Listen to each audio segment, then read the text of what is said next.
You've been led to believe the Mongols were undefeated wherever they went.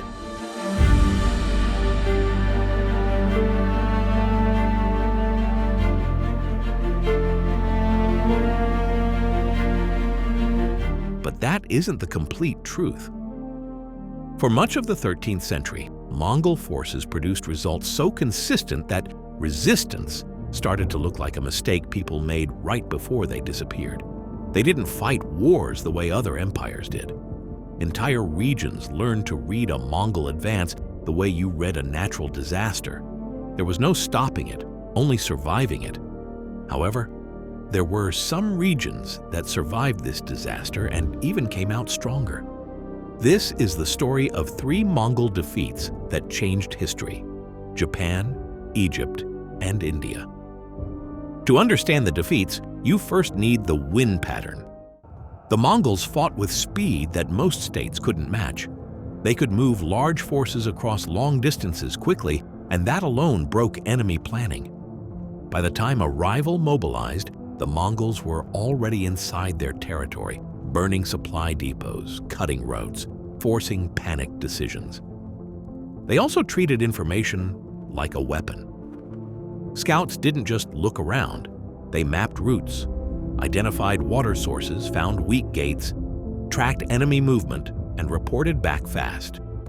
Commanders adjusted plans mid-campaign instead of marching blindly into whatever was waiting.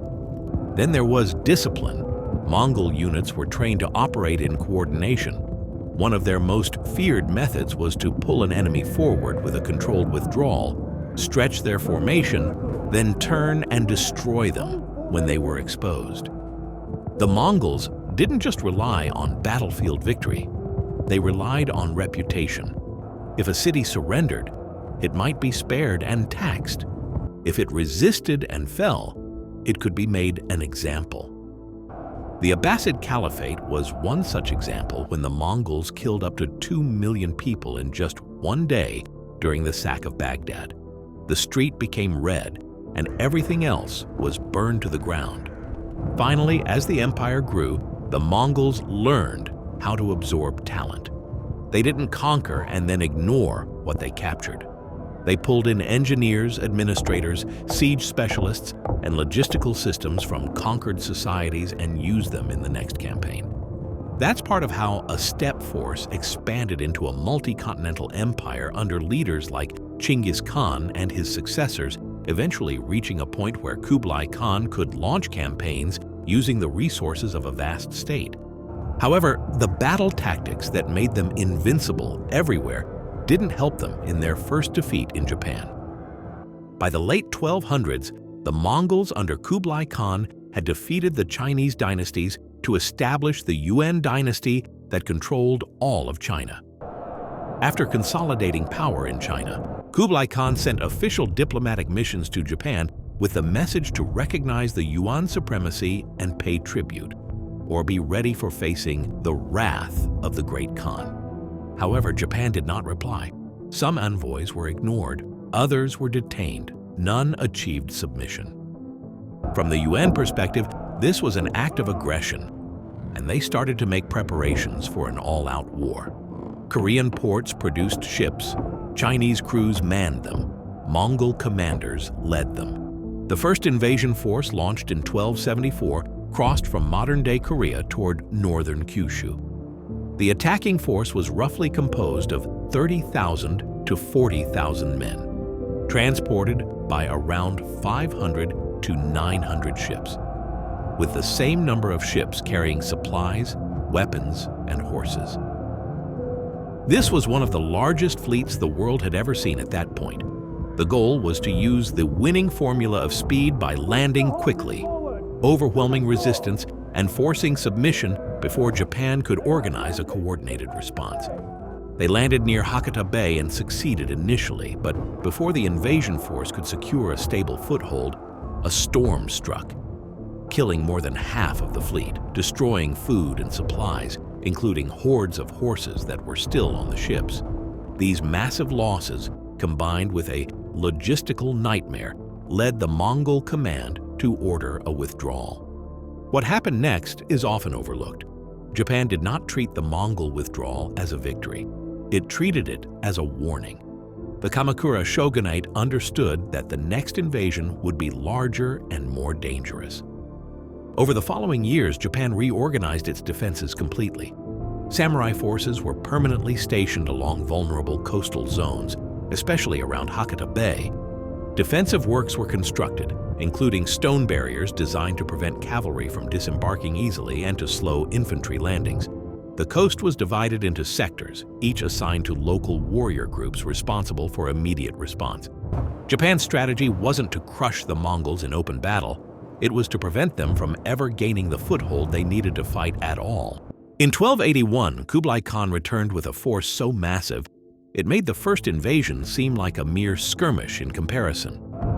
Over 100,000 to 140,000 men, soldiers, sailors, and support personnel, were transported on approximately 4,000 to 4,400 ships. This time, the invasion was split into two massive fleets: an Eastern Route army sailing from Korea, a Southern Route army sailing from southern China. However, the superior numbers of the Mongols became the enemy instead. The fleets struggled to coordinate their arrival from the start. Supplies ran low and horses remained confined aboard ships much longer than planned. As a result, the fleet struggled with rationing issues. Most importantly, this time the samurai were waiting. Japanese forces were still much smaller in number to fight head-on, but they executed their plan to confine the Mongols to the seas perfectly. They constantly harassed Mongol forces by conducting small boat raids, night attacks, and rapid strikes against troops attempting to land using the geography. Instead of allowing the Mongols to establish camps, the defenders kept them fragmented and under pressure along the coastline. The invasion stalled. And in the middle of this stalled invasion, a powerful typhoon struck. The storm devastated the invasion fleet. Ships anchored close together were smashed apart or driven onto rocky shores.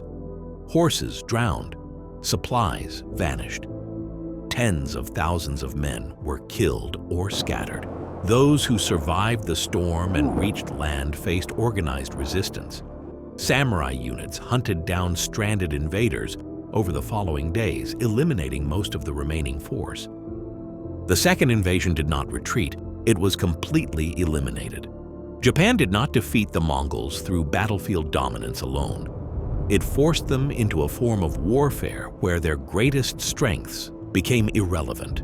The Mongols required open land, sustained momentum, and secure logistics. Japan denied all three.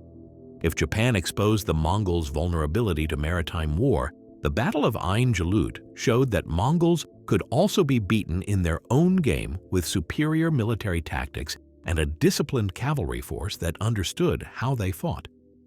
In the late 1250s, Mongol forces smashed into the heart of the Middle East.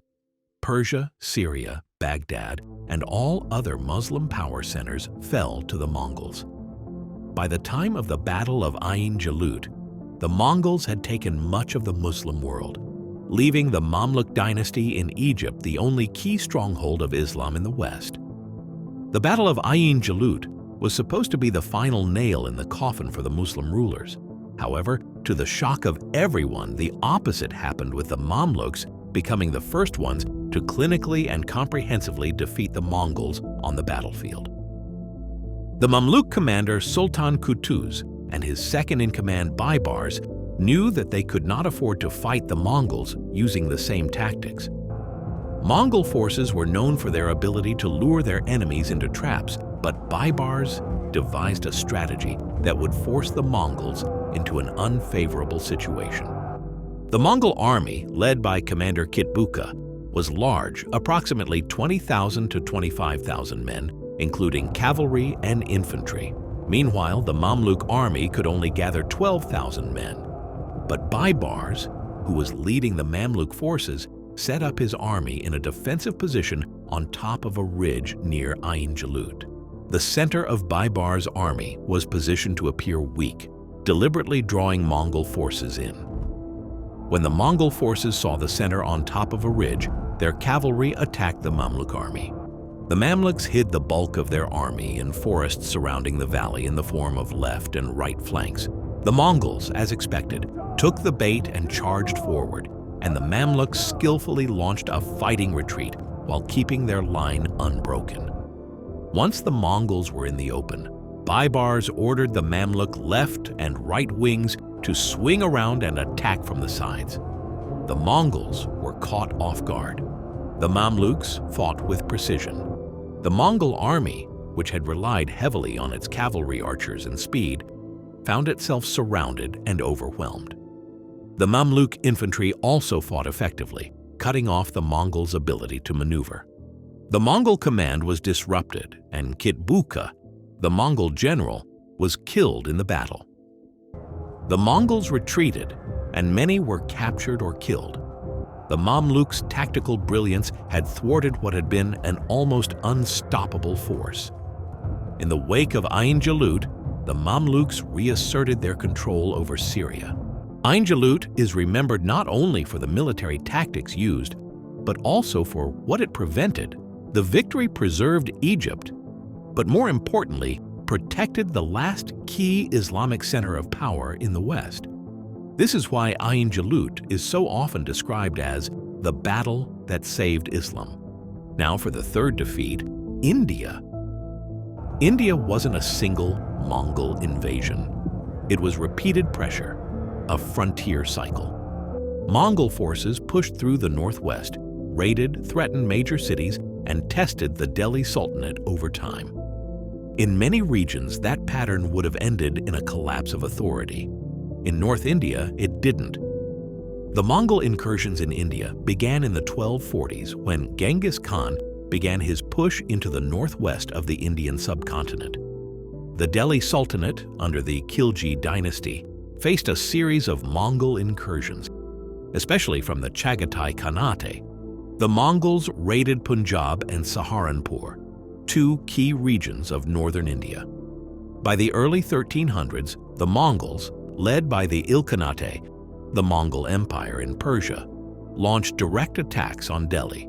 However, under the leadership of Sultan Alauddin Khalji, Delhi's defenses were not just reactive, they became strategic. Sultan Alauddin Khalji's reforms are considered one of the key factors in preventing Mongol domination of India. His government began a series of measures aimed at turning Delhi into a fortified political center. Khalji heavily reinforced the city's fortifications. Delhi's walls, gates, and defensive towers were strengthened and expanded. Next, he established garrisons in frontier regions, especially in the northwestern part of India. This allowed for the swift mobilization of troops in case of raids or attacks. Despite these preparations, the Mongols continued to launch raids against India, but they could not convert their raids into lasting control of India. The most famous of these raids occurred under Kublai Khan's grandson, Khalil Khan. A large Mongol force, estimated to be around 20,000 strong, invaded northern India. They reached Saharanpur on the edge of Delhi's territory and briefly threatened the capital. But the Mongol forces were unable to sustain their position due to Delhi's fortified defenses, the rapid mobilization of the Sultan's forces, and the harsh local conditions that took a toll on the Mongol army. Once again, the Mongols failed to breach the heart of the Sultanate. Over time, the Mongols found that their raids into India were producing diminishing returns. One of the most effective Mamluk strategies was to make Mongol raids unprofitable by intercepting retreating columns and cutting off the loot. Delhi became adept at cutting off these retreating Mongol forces, making raids more dangerous for the attackers. While the Mongols did not cease their raids into India, they never managed to conquer the core of the Sultanate. There were moments of extreme danger, episodes where Mongol forces reached close to Delhi and panic spread. Those near disasters did something important. They forced adaptation. Fortifications were strengthened, garrisons reinforced, command structures tightened, and the state leaned into a posture of permanent readiness. Put these three failures side by side, and the myth breaks cleanly. Japan showed the Mongols were vulnerable when forced into maritime war. where weather, coordination, and fragile logistics could destroy an entire campaign overnight. Ain Jalut showed the Mongols could be beaten in open combat by a military state built for discipline and timing. India showed that raiding is not conquest. The Mongols remained powerful after these defeats. They didn't vanish, but something important changed. The world stopped treating them like fate. And once an empire loses inevitability, more people test it.